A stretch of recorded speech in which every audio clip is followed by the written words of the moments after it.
akan bervariasi ini tarifnya. Ada yang 5%, 10%, 12%, 25% bahkan untuk baju, sepatu 30% ataupun tas ya. Jadi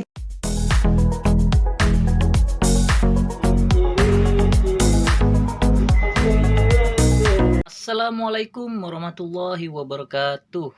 Kembali lagi bincang-bincang tentang seputar pekerjaan di luar negeri. Namun saat ini saya mau mengupas ataupun menginformasikan untuk teman-teman yang kerja di luar negeri, ya maupun luar negerinya, dimanapun luar negerinya, ini tentang yang mau pulang ke Indonesia dengan membawa oleh-oleh atau bawa barang bawaan oleh-oleh dari luar negeri.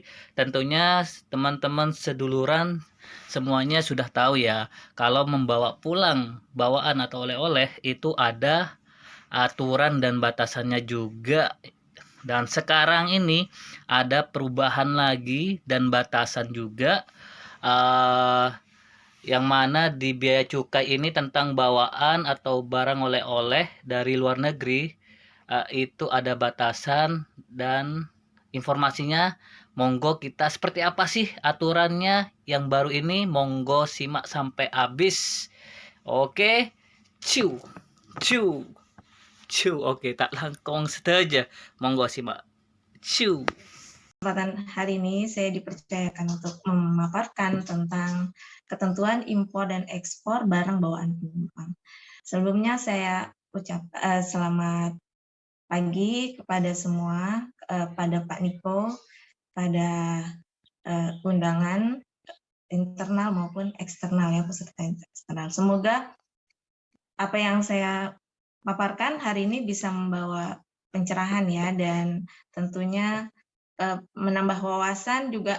Nggak sekedar di situ aja, tapi ketika melaksanakan bisa dengan sepenuh hati nih. Soalnya agak-agak susah ya kalau kita secara psikologi memang agak susah kalau kita beli barang dari luar, udah heboh milih-milih di luar negeri, terus ketahan di bea cukai, itu rasanya kan gimana gitu ya. Tapi kalau kita sudah memahami ketentuannya dari awal gitu, ketika kita mau beli barang dari luar, kita udah menghitung juga, ini kira-kira saya akan mengeluarkan pajak berapa. Jadi sesuatu yang direncanakan akan jauh lebih siap kita gitu kalau harus membayar pajak ketika dibanding mendadak gitu ya, atau kena pajak segini gitu.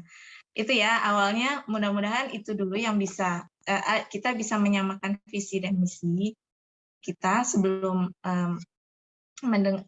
menyimak pemaparannya. Langsung aja ya.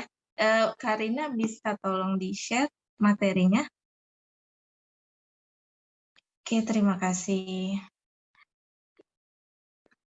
Ketentuan impor dan ekspor barang bawaan penumpang ini sesuai berdasarkan dengan PMK nomor 203 PMK 04 tahun 2017. Jadi dalam PMK ini ada 4 hal poin yang perlu kita pahami bersama. Yang pertama adalah mengenai definisi barang impor yang dibawa penumpang itu seperti apa gitu. Itu juga sering menjadi polemik ya di lapangan. Ini barang personal use atau non personal use, nanti kita akan bahas lebih lanjut lagi. Yang kedua itu tentang nilai pembebasan. Nilai pembebasan ini ada kenaikan yang dari PMK sebelumnya 199 itu sebesar 250 per USD, 250 USD per penumpang, dan ada akumulasi untuk keluarga. Sedangkan di PMK yang terbaru ini hanya dibatasi per orang aja, 500 USD per orang. Jadinya meningkat ya naiknya. Nah, yang ketiga itu tentang pemeriksaan. Bagaimana penjaluran gitu ya. Kenapa bisa di jalur merah, kenapa bisa di jalur hijau. Yang keempat tentang bea masuk dan PDRI-nya. Ini yang poin pentingnya sebenarnya banyak orang yang penasaran dan nggak sabar mau tahu berapa sih pajaknya kalau saya beli beli barang seharga sekian gitu, pajaknya berapa, seperti itu ya. Kemudian kita langsung aja ke poin nomor 1, yaitu barang impor yang dibawa penumpang. Barang impor yang dibawa penumpang itu seperti kita ketahui di PMK itu ada 2 kategori ya Bapak Ibu. Yang satu personal use, yang satu non personal use. Ditetapkan di PMK dijelaskan bahwa personal use semua barang yang dibawa oleh penumpang yang jumlah, jenis, dan sifatnya wajar untuk keperluan pribadi termasuk sisa perbekalan. Kalau non-personal use itu merupakan barang impor yang dibawa oleh penumpang selain barang pribadi. Jadi selain personal use dikategorikan sebagai non-personal use gitu ya. Nah, ini bagaimana petugas di lapangan menilai itu barang sebagai personal use atau non-personal use. Itu berdasarkan manajemen resiko yang dilakukan dengan profiling terhadap penumpang dan barang serta data importasinya. Gitu, seperti itu. Kemudian pembebasan. Di pembebasan ini ada 2 jenis pembebasan, yaitu pembebasan bea masuk dan pembebasan cukai. Untuk pembebasan bea masuk, dari 200 ada kenaikan dari 250 USD per orang menjadi 500 USD per orang. Namun sudah tidak berlaku lagi pembebasan untuk keluarga. Artinya bila Bapak Ibu beserta keluarganya membawa barang dari luar negeri lewat terminal dan itu dihitung membawa 250 USD, itu bisa bebas langsung, atau 300 USD harga barangnya itu langsung bebas. Tapi tidak akumulasi, misalnya bawanya 600 USD. Karena saya bawa berdua jadi bebas dong 500-500, nggak bisa gitu. Jadi tetap di proses per orangnya, satu paspor itu 500 USD per orang. Kemudian yang selanjutnya adalah pembebasan cukai. Pembebasan cukai ini seperti Pak Niko katakan ya, kami masih mengikuti ketentuan dari PMK 203 ini, yaitu 200 batang sigaret, 25 batang cerutu, atau 100 gram tembakau iris atau produk hasil tembakau lainnya, dan atau 1 liter minuman mengandung etil alkohol. Artinya kalau seorang penumpang membawa barang-barang ini bisa lewat dan tidak perlu membayar cukainya gitu. Nah, bagaimana kalau kasusnya lebih gitu membawanya? Misalnya bawa 3 botol minuman MMEA gitu, masing-masing 1 liter, jadi ada 3 liter. Nah, atas kelebihan barang-barang yang sesuai ketentuan kelebihan barang-barang tersebut langsung dimusnahkan oleh pejabat bea dan cukai dengan atau tanpa disaksikan penumpang yang bersangkutan. Jadi tidak ada saya bayar deh kelebihannya, itu nggak bisa gitu. Jadi sesuai ketentuan untuk kelebihannya langsung dimusnahkan seperti itu ya. Ini juga perlu dipahami bersama sebab ya itu tidak ada diskresi untuk masalah lartas gitu ya.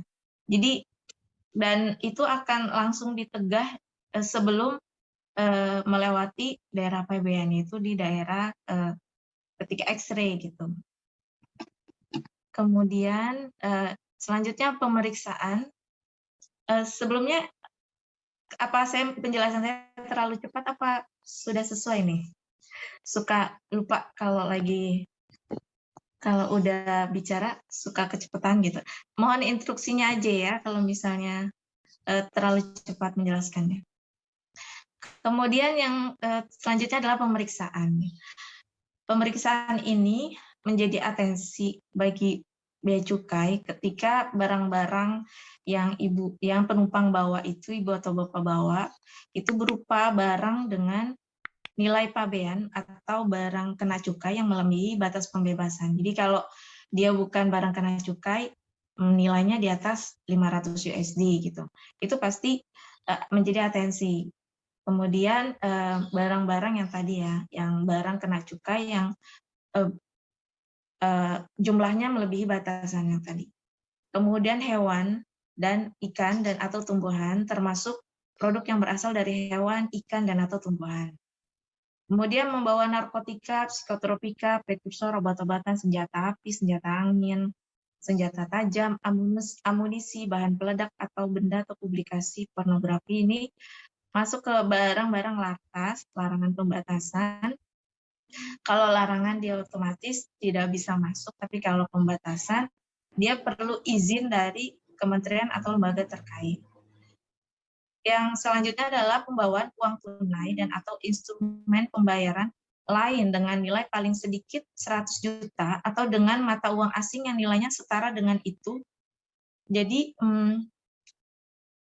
untuk pembawaan mata uang di atas, nilainya paling sedikit 100 juta atau lebih, itu perlu untuk melaporkan saja ke petugas ya. Jadi nanti akan diberikan formulir pelaporan falas dari petugas di terminal.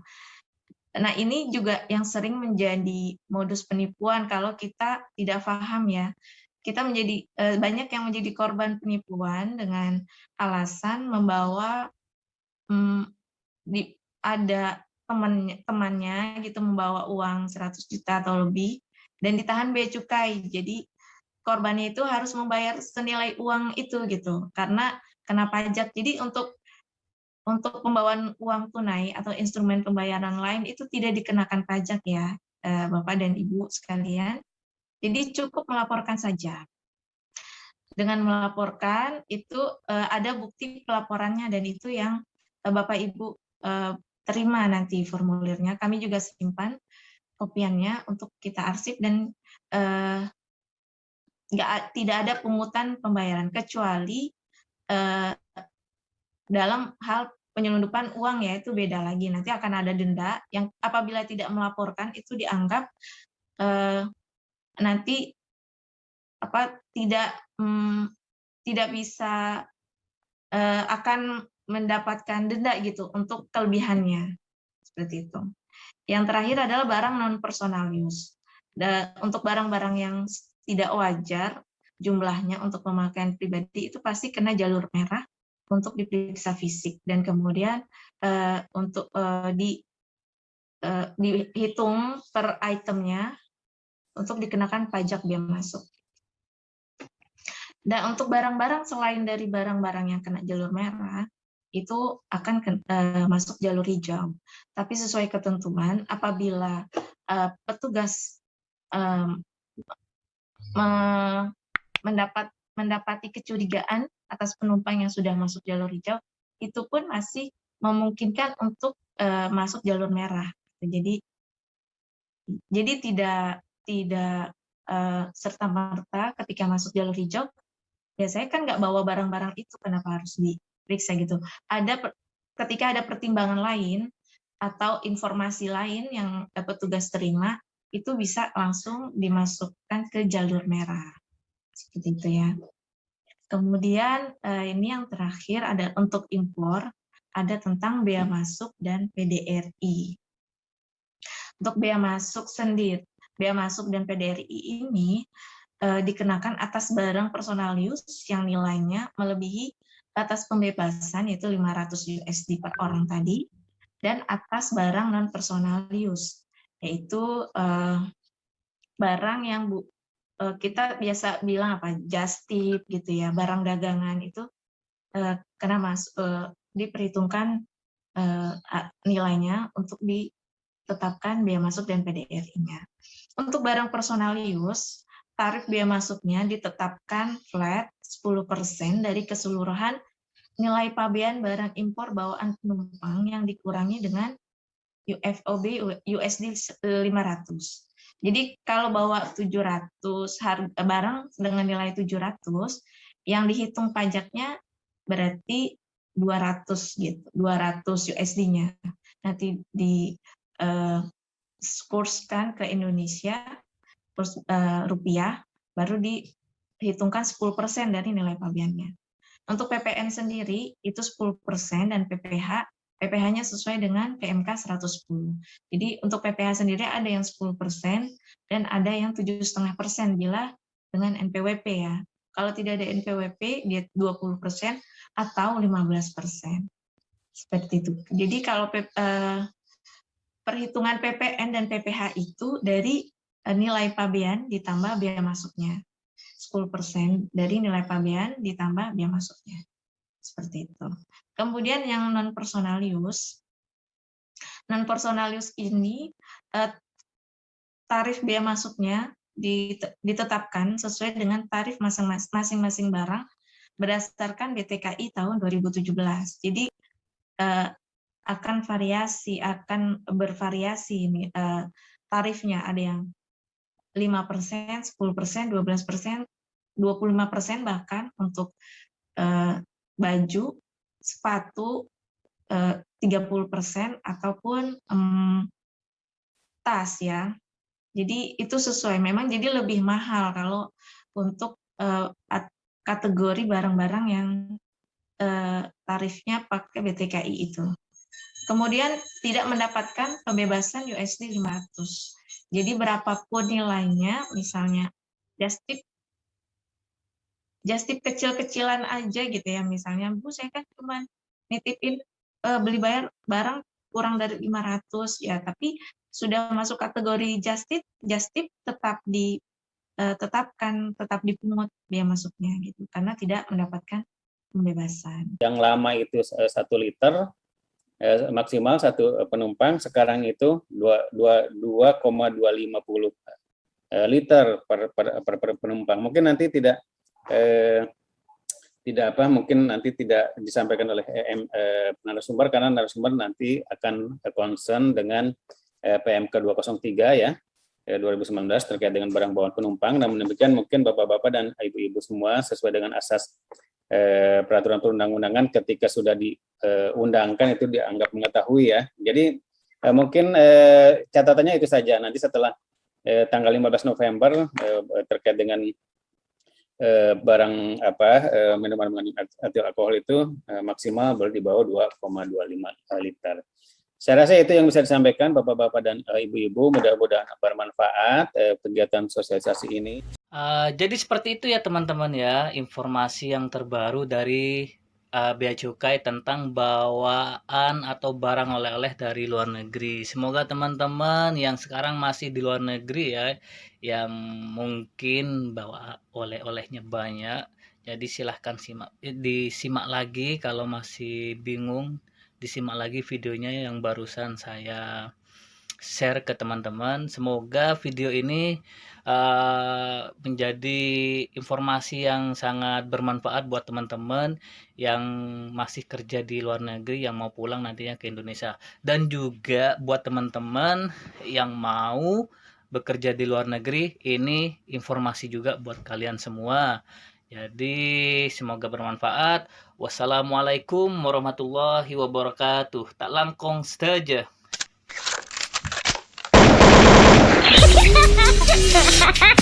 Girl, I wanna marry